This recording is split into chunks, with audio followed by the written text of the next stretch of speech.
Hello, a new you. I pray that all is well with you and your family. Today, I am continuing reading excerpts out of my book, I Know My Worth. I am now on chapter 3, and it's called Lace Gloves. Lace gloves. When you think of a lace glove, what comes to mind? A white lacy glove that you can see through, something dainty, frilly, or pretty perhaps. A glove is a covering that we use on our hands to keep them warm from the outside elements. A lace glove is pretty, delicate, and elegant. A long lace white glove may be worn with an elegant evening gown for that special night. It's when ladies dress up in their best gowns for elegant, exceptional, and graceful evening. We put out all the stops, right? I can imagine that everyone's hair is in place, their faces are made up to look extra special, and topped off with sparkling jewelry, glittery shoes, and matching purses.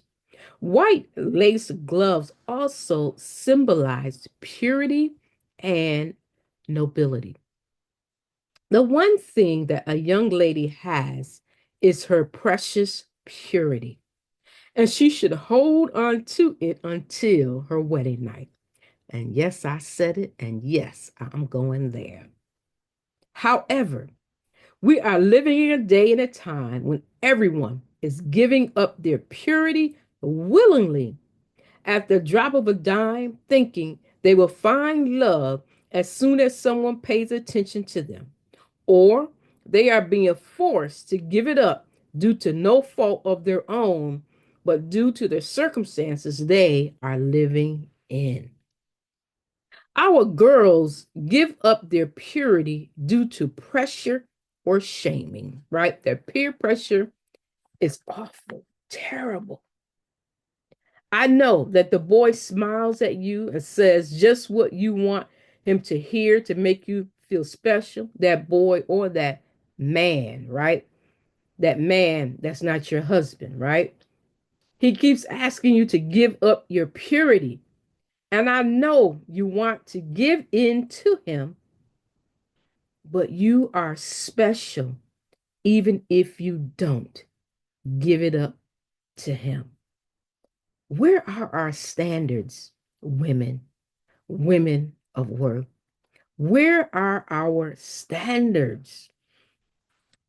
Jesus. I know that it's hard to say no. Once you say yes and you open yourself up to a whole new world, once he is given access to your body, he feels as if he owns you. He may start acting funny towards you, right? Because he got it. He got the goodies. He may not even return your calls or text messages.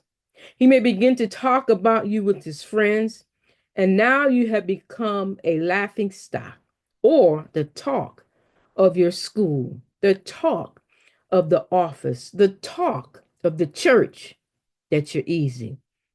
You thought if you would give it up, he would be yours. Jesus. Now that he is gone to his next conquest, will you do the same with the next boy or man that comes along?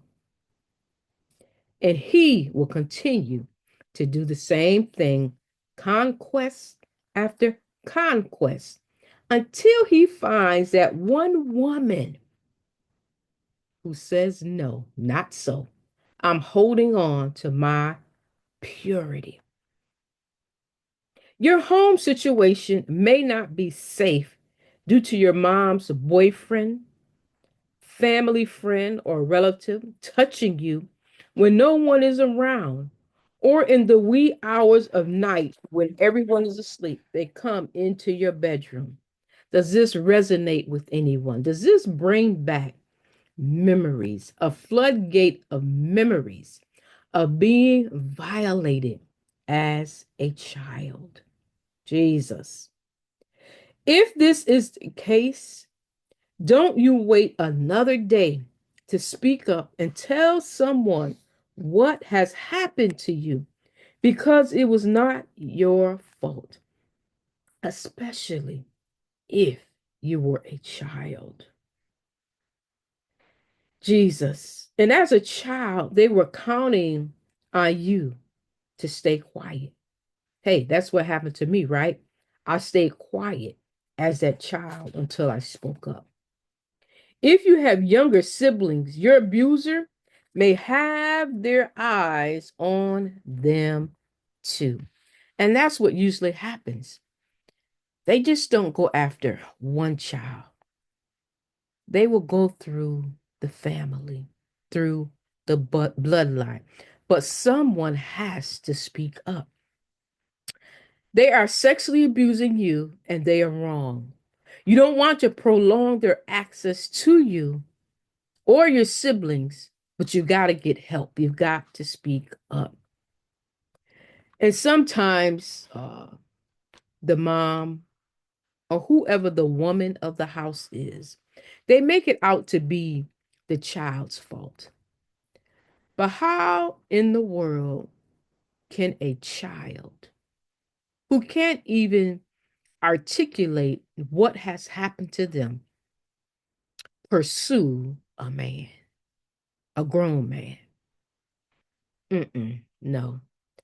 It is the man who is at fault for pursuing the child. And the woman of the house, she is at fault for not believing the child. Children just don't make up stuff, especially when it comes to being sexually abused. We are living in a time when girls are pushing up on girls, trying to be boys. But I don't care how many hormones you take, how saggy your pants are, or how wearing a baseball cap backwards. That does not make you a boy. No matter what society accepts and how many laws they change, it is God's law that will always stand. Maybe you are the girl who has been defiled and traumatized, and thought of wearing something dainty and cute makes you sick to your stomach. Maybe your mom has not been treated as she should by the man in her life, and you have said to yourself, you will never let a man do this to you, so you tried to become one. I know of someone in my family whose mom was abused physically by a man, and she had that mindset as a child: when I grow up, I will not let a man do that to me. And so now she pretends to be a man. She has altered her whole physical being by taking hormones. And that is not God's will for any woman. That trauma that she saw, she didn't get the help for it. So if you are in that place, if you have seen that type of trauma in your life, you have to get help because God made you as a woman and you're beautiful. You've been hurt, you've been traumatized, and you need healing. God can heal you in that area of your life if you let Him. But you've got to open up to Him and surrender to Him so that He can heal you from what you saw and what you experienced in your life. As you look in the mirror, you may see someone who is attempting to look hard and change their experience, but the only thing that is hard on you is your heart because you have been hurt so deeply. Just because this happened to your mom or someone that you may know does not mean it will happen to you. It's a lie from the enemy to distort your life. You are in need of a healing from trauma that you have experienced, my sister. And I'm praying that you get the healing that you need from the trauma you have experienced, my sister. God made you a woman, and you are beautiful. He took his time when he created you, every aspect of you. If you find yourself in that place on today, all you have to do is repent, right? Tell God that you are sorry for trying to be something or someone that He has not created you to be. Tell Him you're sorry. Ask Him to forgive you, and He will. And don't look back. Get rid of all of those men clothing, all right? Start walking in being a woman, even if it doesn't feel right. Ask God to heal you from the trauma. Ask God to heal your emotions, to heal your mindset. And you want to get in his word. Someone to follow after, not follow after, but someone who was in this place, a woman of God who she was sexually abused, as a young girl, as most of us were, and we don't talk about it. It's like we just go with the flow, right? And we just go with the flow and we live with that hurt. Although we have that mask on of pretending to be someone who God has not called us to be. And we just go through the motions. We go through the motions. I'm looking online right now uh, for this woman of God that will be able to help you um, get the deliverance that you need in your life, because that is not who God has designed you to be. And her name is Sophia Ruffin. You can find her on all of the social media platforms. Uh, Sophia Ruffin is her name, but I'm looking on Instagram right now, and she goes. Her name on Instagram is your girl underscore Soph, SOPH. Your girl underscore SOPH.